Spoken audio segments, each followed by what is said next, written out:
Yeah, so you want to have all the supplies, supplies, room.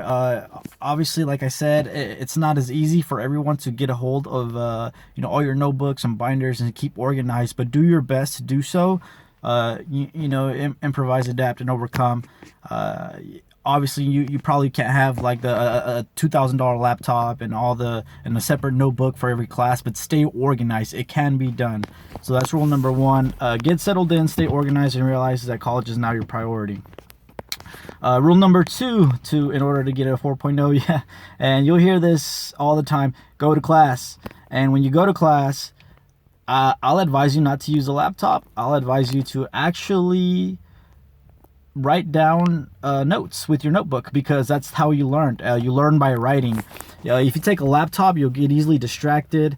Put all the electronics away. There's plenty of studies that say that don't use electronics in class, and it always baffled me when people would show up with laptops. I'm like, unless it's a computer class where you're actually modeling with computer software, you shouldn't take your laptop to class. Like I said, or unless it's required. It's just a distraction. Don't do it. So go to class, take notes, and sit at the front. A lot of my friends from college will tell you this. I always sat at the front every single class throughout my college career.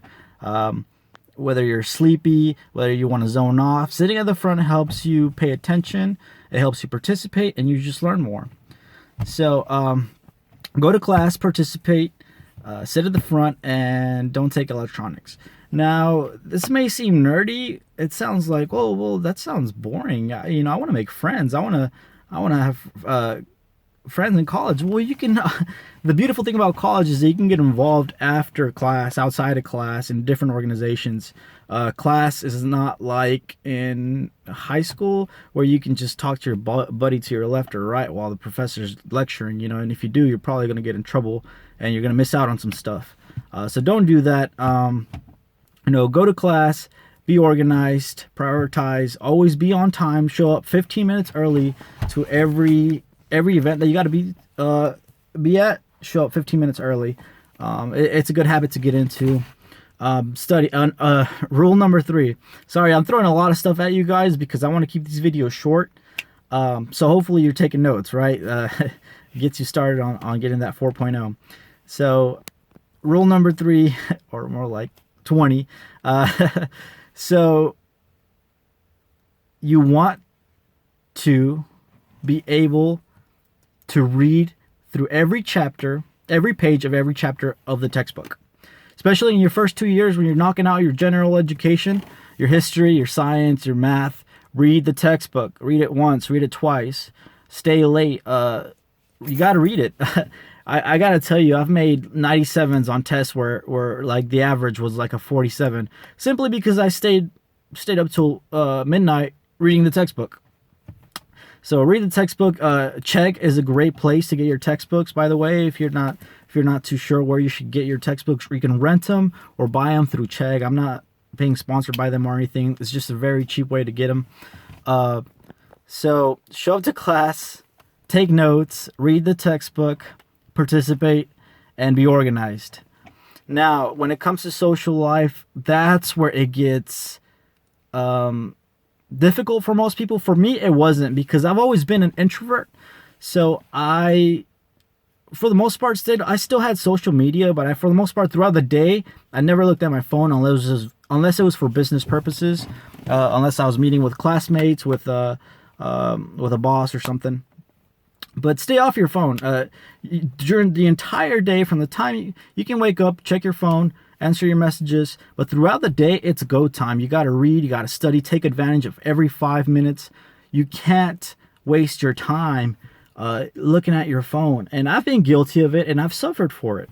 And I'm telling you right now, if you want to make a perfect grade, every semester is a new semester. Every class is a new class. You got to show up. You got to participate. You got to ask questions. I got to tell you, I can't count how many times I've asked dumb questions in class. Dumb questions. And people will tell you there's no such thing as a dumb question. Sometimes there is. But you know what? At the end of the day, I was there for me. You got to be there for yourself. If you're not in college to advance yourself, to take a chance, to embarrass yourself by asking a dumb question, you're never going to learn. And that's another thing about being a 4.0 student. You can have perfect grades, but if you're not retaining the material, if you're not going home, studying it, rehearsing it in the shower.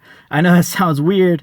If you're not constantly thinking about it. For my first year of college, I technically gave up music except for when I worked out, because the entire day I was reciting everything the professor said. I was reciting my notes, and lo and behold, I never thought I'd be a straight A student.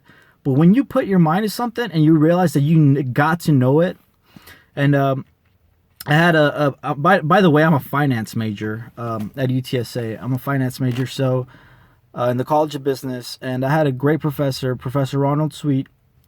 His philosophy was always just know it. Finance and accounting are very math heavy, and there's rules and there's definitions, but there's so many stuff, there's so much things to learn. All you got to do is just know it. That was his philosophy, and I loved it because it was simple. It made you have the discipline to just study to know it, not study to pass a multiple choice test. So it's invigorating to know that being a 4.0 student isn't easy. It can be done. Different schools have different, standards and criteria. But if you're in college and you're probably working full-time, part-time, it's tough. Don't get me wrong. Of course, it's hard. But that's what I mean. Like those little intervals of breaks that you get throughout the day, you shouldn't be checking your phone. You shouldn't be... I mean, it's okay to check your phone, obviously, if you have kids and stuff, but you shouldn't be like wasting your time when you can be studying, when you can be rehearsing, when you can be thinking about the things that you're learning. And it may sound hard, but eventually it gets interesting. And the best part about it is that when you're in your senior year, like I am, I can look back and still recite some of the things that I learned my freshman year, my sophomore year, my junior year. I still remember a lot of things that I learned in class. And that's the best thing about trying to be a 4.0 student. You don't have to necessarily graduate with that 4.0, but if you're pushing yourself to learn, you're going to be better off in the long run. And sorry guys, this video got kind of long, but hopefully this helps. If you have any questions, please feel free to say something in the comments. I'll be more than happy to reply. Thank you. Have a great night.